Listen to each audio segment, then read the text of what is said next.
que é a nossa Páscoa? A libertação do povo do Egito foi o ponto de partida para iniciar a Páscoa. Porque vocês se lembram daquela parte onde Deus ele iria matar os primogênitos e ele separa o povo dele, né? O povo dele foi separado através do sangue do Cordeiro. Esse foi o momento, foi a primeira Páscoa, foi o início. Colossenses 2, 16 e 17, apóstolo Paulo nos diz o seguinte: portanto não permitam que ninguém os julgue pelo que vocês comem ou bebem, ou com relação a alguma festividade religiosa, ou a celebração da festa da lua nova, ou dos dias de sábado. Pode passar? Tudo isso é sombra. Fala, sombra. Sombra. Sombra. Sombra. Sombra das coisas que estavam por vir. A realidade, porém, encontra-se em Cristo. O que esse texto está falando para nós? Existia um costume antigo, existiam festas antigas, existiam comemorações antigas, que elas eram feitas através de sombras. Por que sombra? Amado, se eu coloco a minha mão aqui, olha, a minha mão vai projetar uma sombra aqui no púlpito. E essa sombra, ela vai me dar uma ideia do que é a minha mão. Mas eu não vou saber exatamente como é a minha mão, tá? Vocês vão ver uma sombra. Olha lá, a sombra tá ali, ó. Tá bem clarinho, mas tá ali. Vocês vão ter uma ideia que é uma mão, mas vocês não vão ver que é uma mão. Era assim que acontecia no Antigo Testamento. No Antigo Testamento tem instruções onde eles seguiam sem ter visto Jesus. Era a sombra do que viria. Esse versículo está falando isso, olha. Tudo isso é sombra das coisas que estavam por... Todo mundo foi embora. Não tem ninguém aí hoje. Estou sozinha aqui na igreja. Vamos ver se aparece alguém. Tudo isso é sombra das coisas que estavam por vir. A realidade, porém, encontra-se em Cristo. Então, no Antigo Testamento não existia Cristo, mas Ele viria. Então, tudo aquilo que acontecia no Antigo Testamento era para mostrar o Cristo que viria. Ali, o plano de Deus já estava completo, só precisava executar. Amém, amados? Amém. Então, o plano de Deus para a sua vida, ele não inicia quando você nasce. O plano de Deus para a sua vida, ele inicia lá atrás.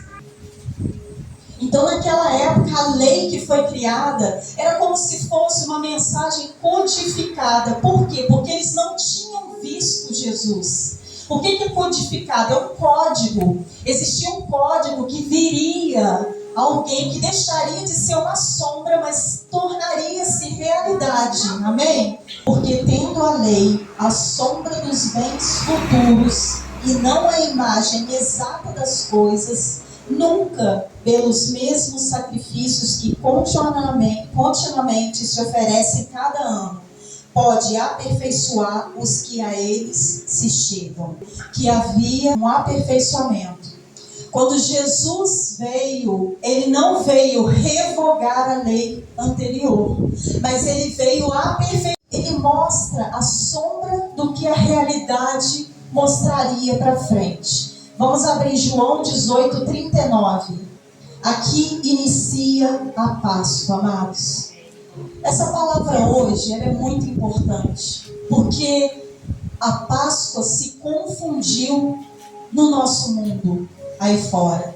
Quando a gente fala Páscoa, ninguém se lembra de Jesus. Quando a gente fala Páscoa fora do ambiente da igreja, ninguém sabe que existiu um homem que desceu à terra, que foi crucificado e morreu pela minha vida e pela sua vida.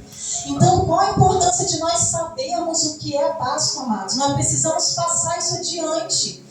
A palavra nos diz que nós temos que colocar a palavra num lugar onde até quem passa correndo vai ver a palavra. Então, nós precisamos estar com a palavra no nosso coração. E quem chegar até nós com a ideia errada do que é a Páscoa, nós vamos saber explicar. E hoje nós precisamos olhar para a cruz. e aceitar, não só olhar, mas aceitar o que Jesus fez por nós. Amém, amados? Glórias a Jesus. E aí eu trouxe uma coisa para a gente entender, um paralelo sobre a redenção. Êxodo 12, não precisa abrir não, vai nos mostrar que a Páscoa aconteceu quando o povo de Israel foi liberto da escravidão. Ali começou o trabalho sobre a Páscoa. Por meio de Cristo, nós também fomos livres da escravidão, pois estávamos presos em Satanás. Antes de vir até Jesus, as nossas atitudes, elas nos levavam a quem? Antes de vir até Jesus, nós estávamos caminhando para onde? Então aqui mostra para nós, amados, que houve um início. E o início da sua salvação também está em Jesus. Assim como eles foram libertos por Deus de Faraó, nós fomos libertos dos nossos pecados através de Jesus. O plano que aconteceu lá atrás, a sombra do que viria, aconteceu depois que Jesus veio. Existia a história de que Jesus viria. Era necessário Jesus vir. E no Novo Testamento Jesus chegou. Amém? Porque naquela época lá, os primogênitos de Israel, eles foram protegidos através do sangue nos umbrais das portas.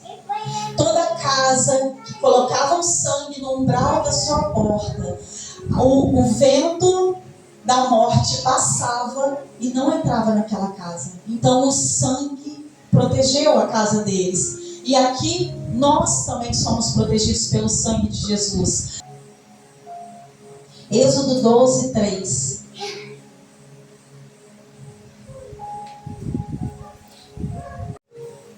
Êxodo 12, 3. Digam a toda a comunidade de Israel que no 10º dia desse mês, todo homem deverá separar um cordeiro ou um cabrito para sua família, um para cada casa. No 10º dia, o povo separaria um cordeiro.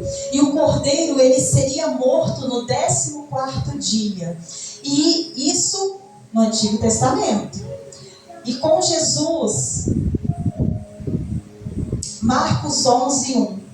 Quando se aproximaram de Jerusalém e chegaram a Betfagé e Betânia, junto ao Monte das Oliveiras, Jesus enviou um dos seus discípulos, dizendo-lhes: vão ao povoado que está diante de vocês. Ao entrarem, encontrarão um jumentinho amarrado, no qual ninguém jamais montou. Desamarrem-o e tragam até aqui. Agora pulo para o 11, 12. Jesus entrou em Jerusalém e dirigiu-se ao templo. Observou tudo à sua volta e, como já era tarde, foi para Betânia com os 12. No dia seguinte, quando estava saindo de Betânia, Jesus teve fome. Aqui vai falar, amados, sobre o tempo em que Jesus entra em Jerusalém e o tempo em que Jesus é crucificado.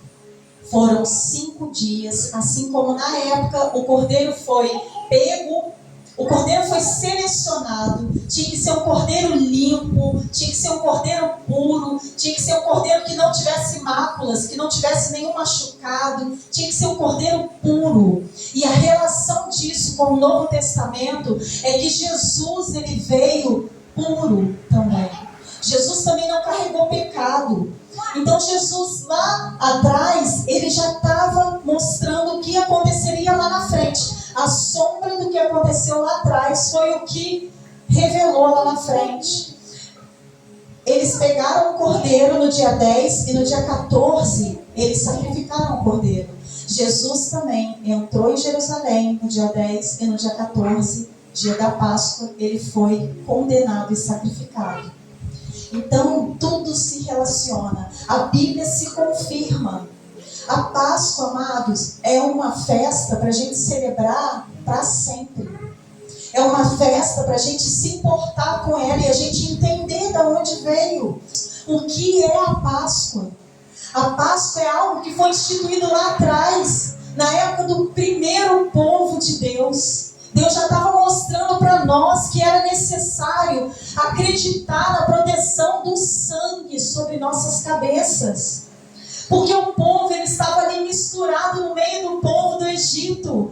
E o vento de morte passaria e levaria os primogênitos. E a única coisa que fez com que o povo continuasse vivo, que o primogênito continuasse vivo, foi o sangue sobre as portas. E amados, eles não tinham visto Jesus, mas eles acreditaram. Porque os que não acreditaram, o vento da morte soprou sobre a casa deles.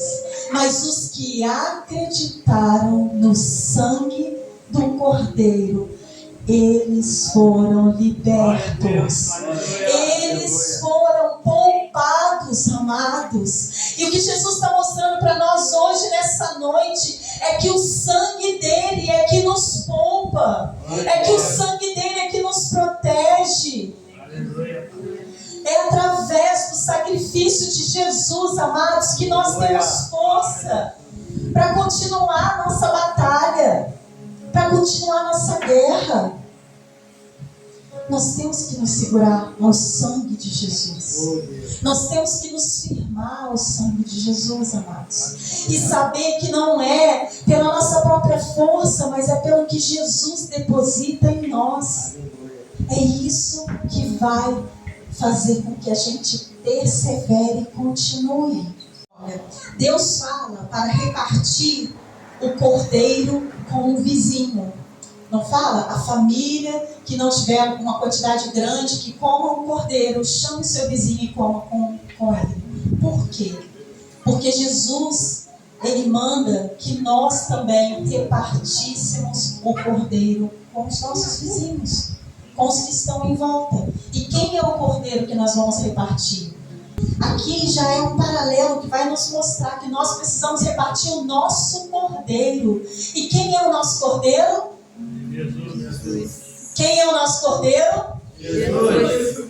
Aleluia, Jesus. Então o povo repartiu o cordeiro na ceia ali da Páscoa e nós repartimos o cordeiro com o próximo. Amém? Um outro paralelo, vou passar rapidinho. Eles tinham que comer ervas amargas. Isso mostra para nós que o pecado ele vai aparecer na nossa vida. Amargo. Delicioso talvez aparentemente, mas o fruto do pecado é amargo para nós. O fim do pecado é amargo para nós. Não podiam comer o cordeiro cru ou cozido, mas tinha que ser assado. Ele estabelece o padrão e isso era inegociável. Quando Deus ele mandou que o povo sentasse para comer o cordeiro, separasse a sua família, não quebrasse os ossos, ele fala também como preparar esse cordeiro. E o que Deus está mostrando para nós, amados? Isso é muito importante para nós. Às vezes nós queremos partilhar do cordeiro, da vida com o cordeiro, mas nós queremos fazer do nosso jeito. Nós queremos fazer conforme a nossa vontade. E não é assim que tem que ser. É a vontade de Deus. É da forma que Deus quer para nós. Amém, amados? Vamos lá. Ele determina as partes que deveriam ser comidas do cordeiro. Talvez se o irmão Cleber só fosse servir o churrasquinho lá na casa dele, que vai acontecer em nome de Jesus. Eita, família abençoada. Irmã Carlos com a irmã Clarice também, churrasquinho lá na casa deles. Talvez eles não serviriam o que Jesus manda que a gente coma. Olha o que Jesus mandou que eles comessem: a cabeça, as pernas e as entranhas do cordeiro. Por quê? Presta atenção. A cabeça, 1 Coríntios 2,16, a referência está lá. 1 Coríntios 2,16. A cabeça por quê? Para ter a mente de Cristo. A cabeça para ter a mente de Cristo. 1 Coríntios 2,16. Quem quiser anotar aí. As pernas, 1 Pedro 2,21. Exemplo para seguirmos as pegadas de Jesus. Tudo tem uma referência. Por que Deus mandaria que não comesse as partes gordas do cordeiro? Porque tinha um objetivo. A cabeça traria para nós, amados, a mente de Cristo. As pernas, o exemplo dos passos de Jesus. E as entranhas fala sobre os sentimentos. Fala sobre as emoções. Fala sobre o que nós somos por dentro. Tende em vós o mesmo sentimento de Jesus. Nosso estilo de vida é influenciar pessoas. Filipenses 2,5 é essa referência. Então, amados, tudo que Deus fez lá atrás é para mostrar para nós que o plano se cumpriria. Não ficaria somente à sombra do que viria, mas Deus clareou a ideia quando Ele mandou Jesus. Deus esclareceu tudo aquilo que poderia estar meio que confuso na cabeça do povo, através da vinda de Jesus. E a última coisa que nós vamos ver aqui para terminar, sobre a ordem da família reunida. Êxodo 12:3, pastor. Falai a toda a congregação de Israel, dizendo: aos 10 desse mês, tome cada um para si um cordeiro, segundo as casas dos pais, um cordeiro para cada família. Por quê que Deus falou isso lá atrás? Qual a relação que tem hoje, nos dias atuais, no dia de hoje? A salvação, ela é individual. Amém? Amém. Você já garantiu sua salvação? Amém. Amém? Glória a Deus. Só que o foco de Deus é salvar a nossa família. A estratégia de Deus é que a nossa família venha junto com a gente. Então essa relação vai estar em Atos 16:31, pastor. Atos 16:31 vai mostrar para nós que o plano de Deus é que a nossa família venha conosco. Quando o Senhor chamou a Clarice, não chamou somente ela, mas chamou ela e chamou toda a família dela. Amados, nós é que vamos fazer esse papel de ponte de cimento, ponte firme, para que a nossa família possa vir, porque é o plano de Deus. Então eles vão vir, devagar vai vindo, a gente precisa perseverar. E eles disseram: crê no Senhor Jesus Cristo e será salvo tu e a tua casa. Aleluia! Glória a Deus. Deus hoje Ele vem falar conosco, amado, que às vezes a gente cansou de orar por aquele irmão, por aquela mãe, sabe? Às vezes a gente desistiu, mas não desista, porque Deus também não desistiu de você. E você hoje está aqui, podendo glorificar o Senhor, que é fazer algo para que todos sejam alcançados. Então você tem que entender que existe um aliado com você. Não é só você que se preocupa com a sua irmã, com o seu irmão. Não é só você que se preocupa com a sua família que fica em casa, que está destruindo a própria vida, que está deixando de ganhar um lugar, amados, reservado no céu. Não é só você que tem esse objetivo de trazer sua família para Cristo, mas Deus também tem. Então você tem um aliado forte junto com você. Não desista de orar pela sua família. Então hoje nós aprendemos um pouquinho do que é a Páscoa. Hoje nós vimos numa forma diferente, mas Deus quer falar conosco, amados, que o que Ele fez por nós é muito maior do que qualquer coisa que a gente possa fazer por Ele aqui na terra. Então não pense você que tudo que você tem feito é pouco. Não é pouco, mas tudo que você tem feito, você ainda pode fazer mais. Aleluia! Que o Senhor seja louvado.